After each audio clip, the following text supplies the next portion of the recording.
إن الحمد لله نحمده ونستعينه ونستغفره ونعوذ بالله من شرور أنفسنا ومن سيئات أعمالنا من يهد الله فلا مضل له ومن يضلل فلا هادي له أشهد أن لا إله إلا الله وحده لا شريك له وأشهد أن محمدا عبده ورسوله لا نبي ولا رسول بعده أوصيكم ونفسي بتقوى الله الذي يقول في كتابه الكريم بعد أعوذ بالله من الشيطان الرجيم يا أيها الذين آمنوا اتقوا الله حق تقاته ولا تموتن إلا وأنتم مسلمون وقال يا أيها الذين آمنوا اتقوا الله وقولوا قولا سديدا يصلح لكم أعمالكم ويغفر لكم ذنوبكم ومن يطع الله ورسوله فقد فاز فوزا عظيما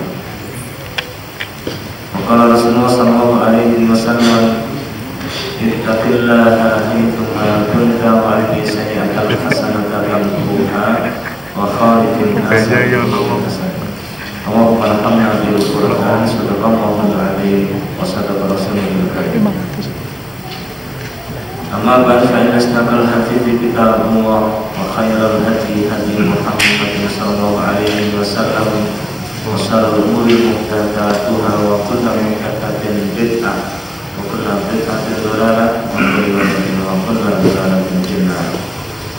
Ikhwan fillah, alhamdulillah, ibu-ibu, bapak-bapak dan saudara jamaah pengajian masjid Taqwa Al-Muhajirin yang dirahmati Allah, disyukur senantiasa kehadirat Allah Subhanahu wa Ta'ala atas segala nikmat dan taufiknya kita bisa bertemu lagi di malam hari ini dalam kondisi sehat. Salam dan salam semoga dilimpahkan kepada Rasulullah buat kita, tauladan kita Rasulullah Muhammad sallallahu alaihi wasallam. Setelah menyampaikan salam dan hormat pada penjenengan semua, malam ini tidak bisa hadir karena masih banyak tamu. Mungkin ada satu dua yang belum mendengar. Saya informasikan hari Ahad kemarin beliau diuji rahmat dengan musibah meninggalnya putra kedua beliau yang bernama Asim. Mudah-mudahan satu mas keluarga diberikan kesabaran, keteguhan pada Allah Subhanahu wa Ta'ala dan diberikan pahala yang besar dan di dunia dan di akhirat. Amin ya rabbal alamin. Akan bikin apabila Bapak Ibu yang dirahmati oleh Allah, kita dihidupkan oleh Allah Subhanahu wa Ta'ala di muka bumi ini tidak sendiri. Banyak temannya sesama jenis manusia, juga ada makhluk lain yang diciptakan oleh Allah dengan tugas yang sama. A'udzubillahi minasyaitonir rajim. Wa ma khalaqtul jinna wal insa illa liya'budun. Dan tidak aku ciptakan jin dan manusia kecuali hanya untuk beribadah kepadaku, kepada Allah Subhanahu wa Ta'ala. Tetapi kemudian ada salah satu di antara golongan jin yang kemudian oleh Allah disebut iblis, membangkang, memposisikan dirinya sebagai musuh Allah dan sebagai musuh manusia. Karena kesombongan dan keakuhan pada dirinya, dia rela menanggung laknat Allah sampai hari kiamat. Hanya masalahnya iblis ini punya keturunan beranak pinak, punya pasukan, punya bala tentara. Kok bisa berketurunan? Apa punya istri? Dulu pernah ada yang menanyakan kepada salah seorang ulama tabi'in, As-Sa'di. Beliau ditanya, siapa istri iblis? Dengan sangat cerdas Imam As-Sa'di menjawab, itu satu-satunya walimahan yang saya tidak mendapatkan undangannya. Artinya tidak penting siapa istri iblis. Yang penting informasinya sudah sampai ke kita bahwa dia punya keturunan, punya bala tentara. Dijelaskan oleh Allah bahwa iblis dan bala tentaranya menjadikan Adam dan keturunannya sebagai musuh bebuyutan sampai hari kiamat. Dendamnya tidak akan terobati, tidak akan terbalas sebelum seluruh manusia menjadi teman-temannya penghuni neraka jahanam. Ini dimulai sejak dia diperintahkan oleh Allah untuk sujud sebagai bentuk penghormatan kepada Adam alaihissalam bersama dengan para malaikat. Dia menolak, kemudian diusir oleh Allah dari surga, dan sejak saat itulah dia bersumpah menjadikan Adam dan seluruh keturunannya sebagai musuh. Maka digodalah Adam sehingga sampai terjerumus melakukan perbuatan yang dilarang oleh Allah Subhanahu wa Ta'ala. Di militer, saya pernah baca di Kodim atau di Kodam, ada tulisan yang bagus sekali. Kenali dirimu, kenali musuhmu, 1000 kali perang engkau akan menang. Ini kan kata-kata mutiara sesungguhnya sebagai motivasi untuk bagaimana menghadapi lawan, menghadapi musuh. Maka petinju yang mau bertanding biasanya setelah dia melalui proses latihan bertahun-tahun, ketika mau bertanding sudah diketahui siapa lawannya, tahun depan bahkan itu sudah dipelajari.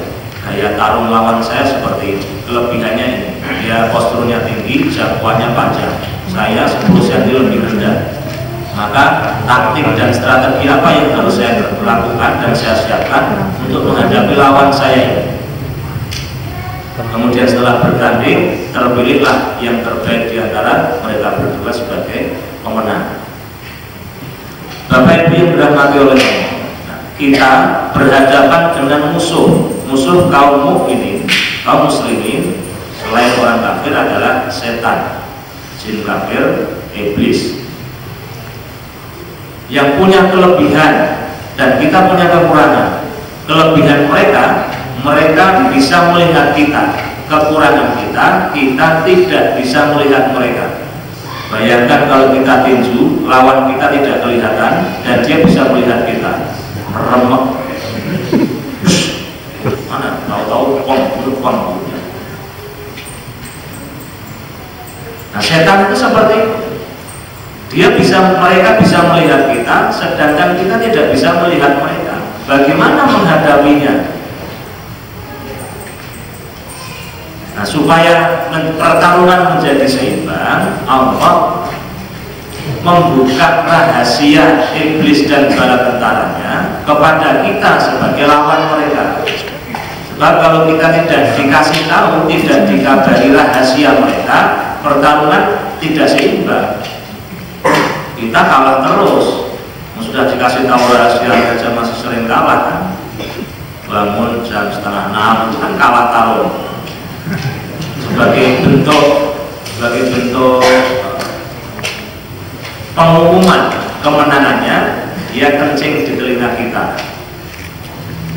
Itu ibarat mengibarkan bendera kemenangan. Saya menang. Buktinya apa? Loh, jam 5:30 tim peleparan juga. Kita kencingi saja. Nah, yang bangun sebelum subuh itu yang menang. Alhamdulillah yang tadi pagi bangun sebelum subuh. Yang bangun pas subuh itu drone. Kalau pas komat ya sudah kena cipratan kencing sedikit.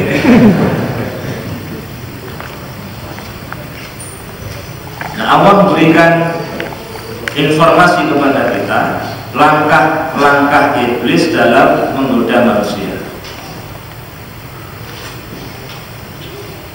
Langkah pertama, dia memoles maksiat, menghias maksiat, menghias dosa supaya kelihatan indah dalam pandangan manusia. Aslinya dosa dan kemaksiatan itu hina dan menjijikkan. Aslinya. Maka iblis tidak mengajak manusia dengan kalimat, mari kita semarakkan perbuatan maksiat dan dosa. Mereka tidak akan ngomong begitu. Kalimatnya tidak begitu. Kalau kalimatnya seperti itu, orang paling bodoh sekalipun ngerti. Maka kalimatnya diganti dengan yang lain. Hal ini dijelaskan oleh Allah Subhanahu wa taala dalam surat Al-Hijr ayat 39. A'udzu billahi minasyaitonir rajim. Qala rabbi bima aghwaytani la uzayyinanna lahum fil ardi wa la ughwiyannahum ajma'in. Iblis berkata, Rabbi, ya Tuhanku, bima aghwaytani, oleh sebab engkau telah memutuskan bahwa aku ini sesat, la uzayyinanna lahum fil ardi, pasti aku akan menjadikan mereka memandang baik dalam kurung maksiat, walau di muka bumi, walau ughwiyannahum ajmain, dan pasti aku akan menyesatkan mereka semuanya. Hati-hati Bapak Ibu sekalian, target iblis itu tidak sembarangan. Target iblis seluruh manusia menjadi sesat, memandang kemaksiatan menjadi kebaikan dan amal soleh, sehingga akhirnya akan menjadi teman-teman mereka, menjadi penghuni neraka jahanam. Jadi iblis itu mengerti teori motivasi. Target tetapkan yang tertinggi. Siapa yang, berapa orang yang mau kalian sesatkan? Seluruhnya. Baik-baik, tidak sembarangan. Maka kita harus bersiap-siap supaya madharat kelihatan sebagai manfaat, supaya bid'ah tampak sebagai sunnah, supaya kesesatan kelihatan seperti hidayah, dan target tertingginya kekafiran dan kemusyrikan tampak di mata manusia sebagai keimanan. Ini pekerjaan iblis.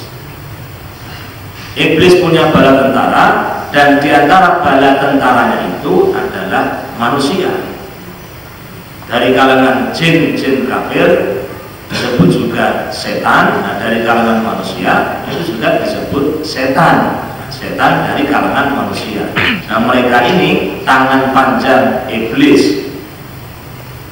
Orang-orang kafir, orang-orang musyrik, ahli maksiat dan lain sebagainya. Hanya kita tidak boleh nunjuk kalau ketemu orangnya.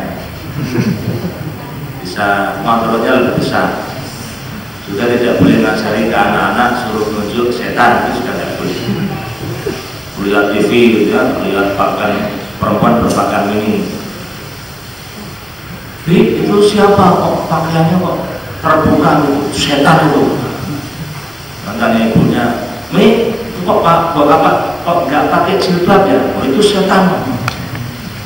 Itu bahaya ya, hati-hati. Nanti begitu keluar lihat ada tetangganya berpakai jilbab, ini setan juga.